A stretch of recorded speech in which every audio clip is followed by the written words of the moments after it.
Dalam dunia burung, membangun sarang merupakan bagian penting dari kehidupan. Sebagian spesies menghabiskan hari-hari mereka mengumpulkan ranting, serat tumbuhan, dan berbagai bahan lain untuk menciptakan tempat yang aman bagi generasi berikutnya. Setelah itu mereka mengerami telur selama berminggu-minggu, menjaga sarang dari predator, lalu menghabiskan energi yang tidak sedikit untuk mencari makanan bagi anak-anak mereka. Seluruh proses tersebut membutuhkan waktu, tenaga, dan risiko yang besar. Namun, ada satu kelompok burung yang memilih jalan berbeda. Mereka tidak membangun sarang. Mereka tidak mengerami telur. Mereka juga tidak menghabiskan minggu-minggu panjang untuk memberi makan anak mereka. Burung itu adalah kedasi.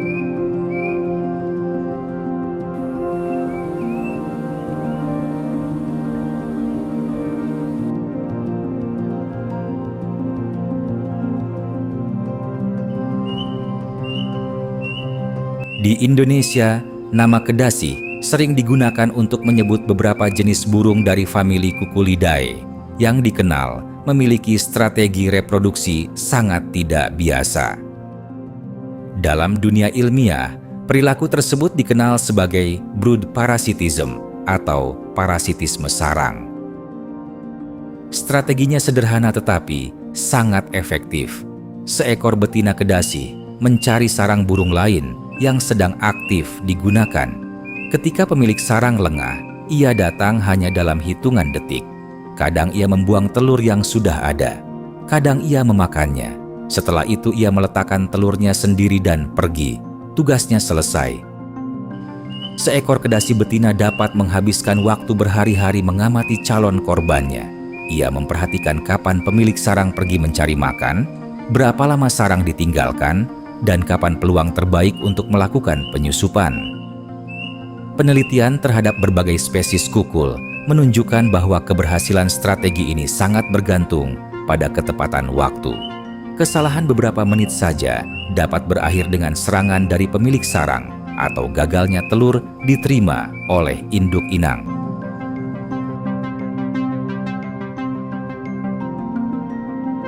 Bagi burung inang, situasinya jauh lebih buruk daripada sekedar kehilangan satu butir telur. Mereka tidak menyadari bahwa telah menjadi korban penipuan biologis yang berlangsung selama jutaan tahun evolusi. Setelah telur kedasi berada di dalam sarang, induk inang akan melanjutkan tugasnya seperti biasa. Ia mengerami telur tersebut bersama telurnya sendiri. Ia menjaga sarang dari ancaman. Ia mengorbankan energi dan waktu untuk sesuatu yang bahkan bukan keturunannya. Namun, bagian paling brutal dari kisah ini belum terjadi. Masalah sebenarnya dimulai ketika telur itu menetas. Pada banyak spesies kedasi dan kerabatnya, anak yang baru menetas membawa naluri yang sangat spesifik. Dalam kondisi matanya belum sepenuhnya terbuka dan bulunya bahkan belum tumbuh sempurna, ia telah melakukan tindakan yang menentukan nasib seluruh penghuni sarang. Menggunakan punggung dan tubuhnya, anak tersebut perlahan mendorong telur-telur lain ke tepi sarang. Jika masih ada anak burung inang yang menetas lebih dahulu, mereka juga dapat mengalami nasib yang sama. Satu persatu dikeluarkan hingga jatuh ke tanah.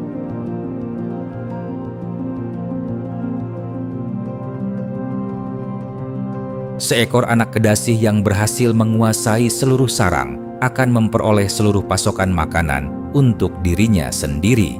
Ia tidak perlu berbagi, ia tidak memiliki pesaing, dan peluang hidupnya meningkat secara drastis. Dari sudut pandang evolusi, strategi tersebut terbukti sangat efektif. Dari sudut pandang burung inang, itu adalah bencana yang tidak pernah mereka sadari sedang terjadi tepat di depan mata mereka. Ironisnya, tragedi tersebut berlangsung dengan bantuan pihak yang menjadi korban. Induk inang tetap datang membawa makanan. Ia tetap bekerja tanpa henti dari pagi hingga sore. Ia tetap melindungi penghuni sarang yang dianggap sebagai anaknya sendiri. Padahal, Seluruh investasi energi tersebut kini diberikan kepada seekor anak yang tidak memiliki hubungan darah dengannya sama sekali.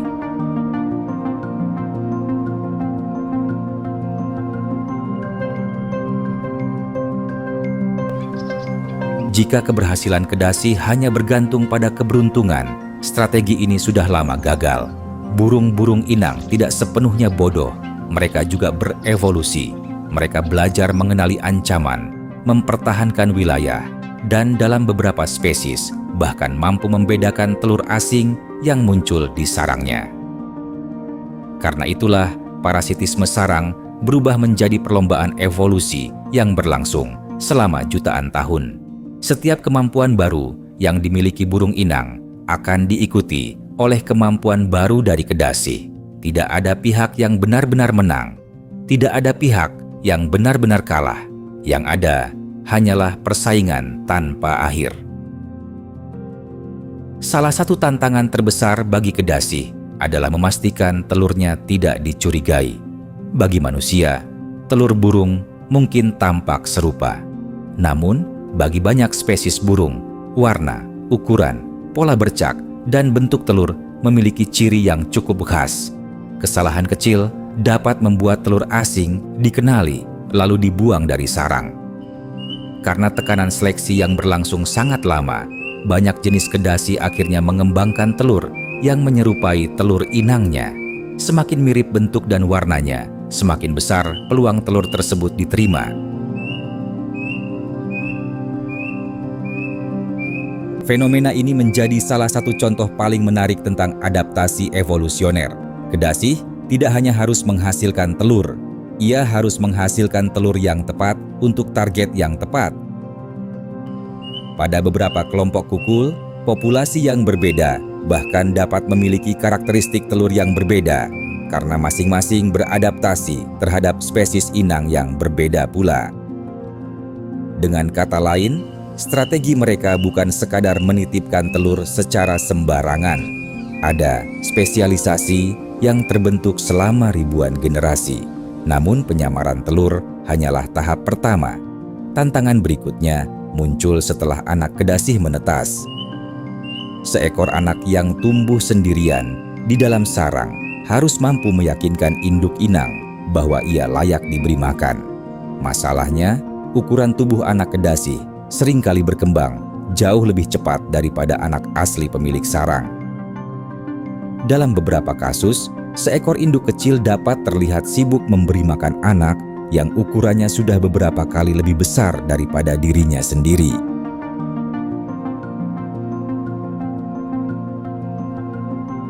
Secara logika, situasi seperti itu seharusnya mencurigakan. Namun perilaku memberi makan pada burung tidak didasarkan pada logika seperti yang dimiliki manusia. Mereka merespons rangsangan tertentu. Warna bagian dalam mulut anak burung, getaran tubuh, posisi membuka paruh, dan intensitas suara meminta makan menjadi sinyal utama. Anak Kedasi memanfaatkan sistem tersebut secara maksimal. Ia terus meminta makan dengan frekuensi tinggi dan respons itu memicu naluri induk inang untuk terus mencari makanan.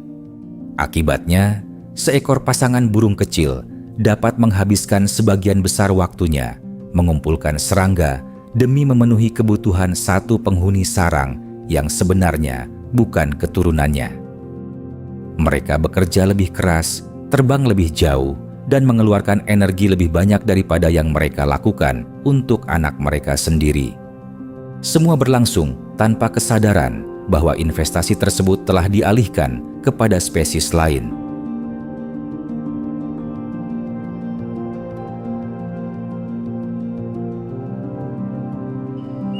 Disinilah muncul salah satu kenyataan paling menarik dalam ekologi. Alam tidak mengenal konsep keadilan. Yang menentukan keberhasilan bukan siapa yang paling rajin atau paling jujur, melainkan siapa yang mampu meneruskan gennya ke generasi berikutnya. Dari sudut pandang manusia, strategi Kedasi mungkin terlihat curang. Namun evolusi tidak memiliki standar moral. Evolusi hanya mengukur hasil akhir. Dan selama strategi tersebut menghasilkan keturunan yang bertahan hidup, perilaku itu akan terus diwariskan. Kendati demikian, hubungan antara kedasi dan inangnya tidak selalu berjalan mulus. Sejumlah spesies burung telah mengembangkan mekanisme pertahanan yang cukup efektif. Ada yang langsung menyerang kedasi dewasa ketika mendekati sarang. Ada yang membangun sarang baru di atas sarang lama yang telah disusupi. Ada pula yang membuang telur yang dianggap tidak sesuai dengan karakteristik telur mereka sendiri. Tindakan-tindakan ini menunjukkan bahwa tekanan evolusi bekerja pada kedua belah pihak secara bersamaan.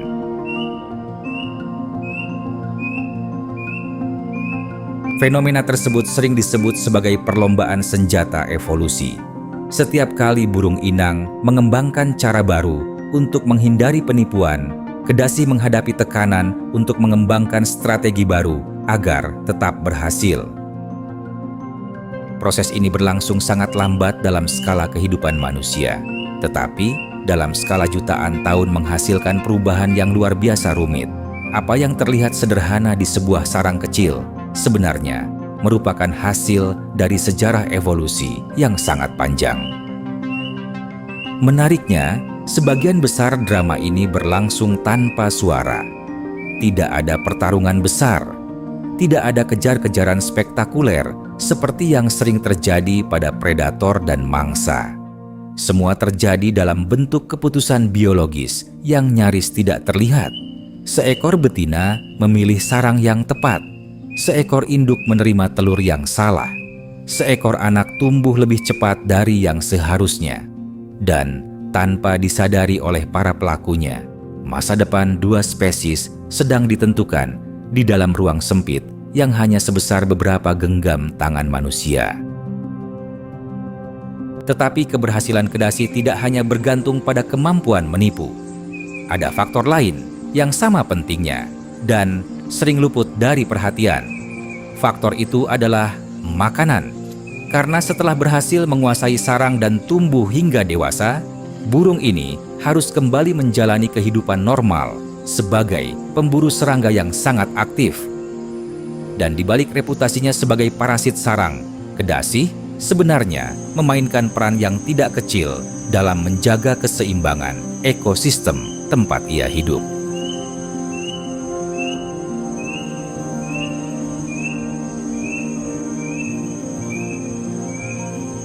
Ketika membahas burung kedasi, perhatian hampir selalu tertuju pada strategi reproduksinya. Akibatnya, banyak orang lupa bahwa sebagian besar hidup burung ini tidak dihabiskan di sekitar sarang burung lain. Sebagian besar waktunya justru digunakan untuk mencari makan, berpindah dari satu pohon ke pohon lain, mengawasi lingkungan, dan bertahan hidup seperti burung liar pada umumnya. Jika perilaku parasit hanya terjadi pada musim tertentu, maka kegiatan mencari makanan berlangsung hampir setiap hari sepanjang hidupnya.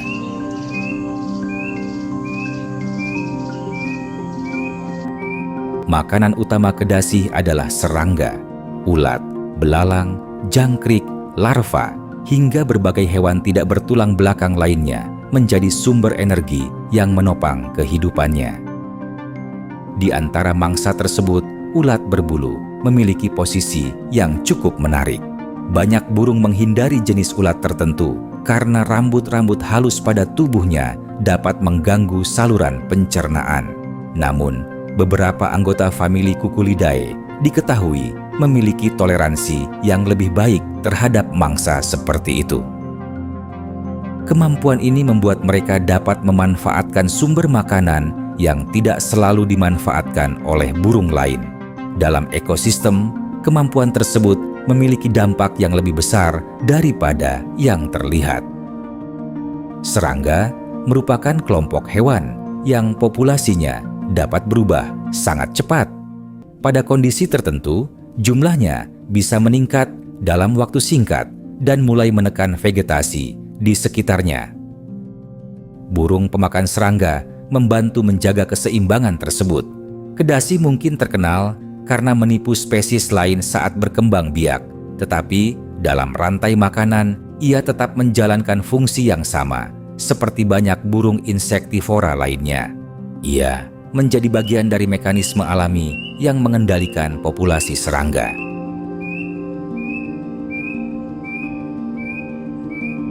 Cara berburu kedasi juga berbeda dari burung pemangsa yang mengandalkan kecepatan atau kekuatan. Ia tidak menyambar mangsa dari udara seperti elang. Ia juga tidak mengejar serangga secara agresif seperti beberapa jenis burung layang-layang. Sebagian besar perburuannya dilakukan melalui pengamatan. Dari balik dedaunan atau cabang yang relatif tersembunyi, kedasi mengamati pergerakan kecil di sekitarnya. Ketika sasaran terlihat, ia bergerak cepat, mengambil mangsa, lalu kembali mencari posisi aman. Kehidupan seperti ini membuat kedasi lebih sering terdengar daripada terlihat. Banyak orang mengenali keberadaannya melalui suara, bukan melalui penampakan langsung. Di berbagai daerah pedesaan, suara kedasi dapat terdengar dari kejauhan, terutama pada waktu-waktu tertentu ketika suasana sekitar relatif tenang. Nada panggilannya sederhana, berulang, dan mudah dikenali. Bagi sebagian orang, suara tersebut menjadi bagian biasa dari lanskap pedesaan. Namun bagi sebagian masyarakat lainnya, suara yang sama justru memunculkan perasaan tidak nyaman.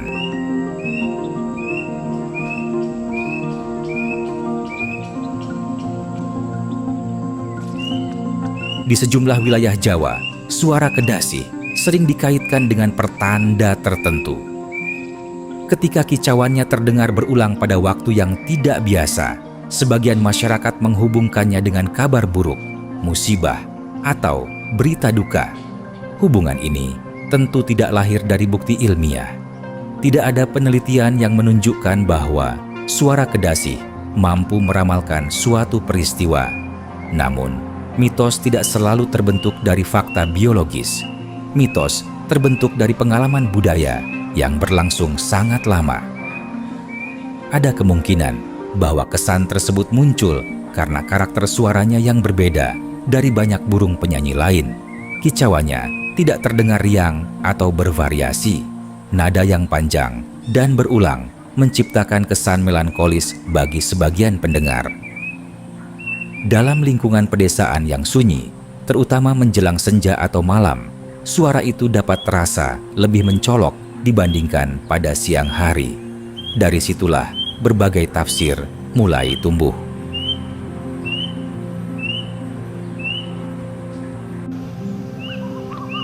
Fenomena ini menunjukkan sesuatu yang menarik. Seekor burung dapat memiliki dua identitas yang berbeda pada saat yang sama.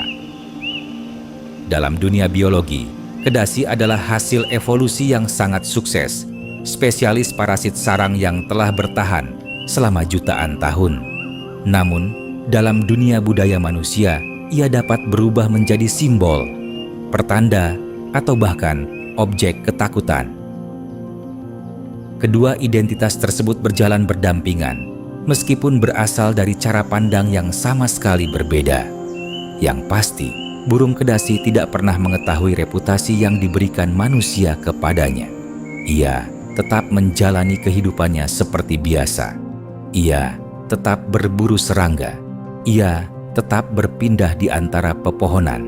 Ia tetap mengeluarkan suara yang sama, seperti yang dilakukan nenek moyangnya jauh sebelum munculnya desa, kota, ataupun kepercayaan yang berkembang di dalam masyarakat.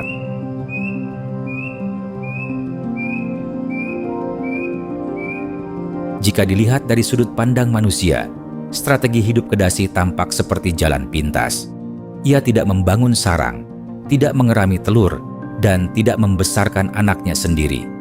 Namun dalam ilmu evolusi, jalan pintas yang berhasil bertahan selama jutaan tahun biasanya bukanlah kebetulan. Ini adalah hasil dari seleksi yang sangat ketat. Setiap perilaku yang tidak efektif akan hilang bersama waktu. Fakta bahwa parasitisme sarang masih bertahan hingga sekarang menunjukkan bahwa strategi ini memberikan keuntungan yang nyata. Keuntungan pertama adalah efisiensi energi. Membesarkan anak merupakan salah satu tahap paling mahal dalam kehidupan seekor burung. Mencari lokasi sarang yang aman, mempertahankannya dari predator, mengerami telur, lalu menyediakan makanan bagi anak yang terus tumbuh membutuhkan sumber daya yang sangat besar. Dengan mengalihkan seluruh pekerjaan tersebut kepada spesies lain, kedasi dapat menggunakan energinya untuk hal yang berbeda. Ia dapat mencari lebih banyak pasangan, menjelajahi wilayah yang lebih luas, dan menghasilkan lebih banyak telur dibandingkan burung yang harus mengurus keturunannya sendiri. Keuntungan berikutnya adalah penyebaran risiko. Seekor burung yang hanya memiliki satu sarang menghadapi satu masalah besar. Jika sarang itu ditemukan predator, seluruh usaha reproduksinya bisa berakhir dalam sekejap. Kedasi menghadapi masalah tersebut dengan cara berbeda. Telurnya tidak berada dalam satu tempat. Mereka tersebar di berbagai sarang milik berbagai individu. Jika satu sarang gagal, masih ada sarang lain yang mungkin berhasil. Dalam dunia evolusi, menyebarkan risiko seringkali menjadi strategi yang sangat efektif. Namun, strategi seperti ini juga memiliki kelemahan. Kedasi sepenuhnya bergantung pada keberadaan spesies inang. Jika populasi burung inang menurun drastis, maka peluang reproduksi kedasi ikut menurun. Dengan kata lain, keberhasilan hidupnya tidak hanya ditentukan oleh dirinya sendiri, tetapi juga oleh kondisi spesies lain di sekitarnya. Hubungan semacam ini menciptakan keterkaitan ekologis yang rumit. Nasib satu spesies secara tidak langsung dapat memengaruhi nasib spesies lainnya.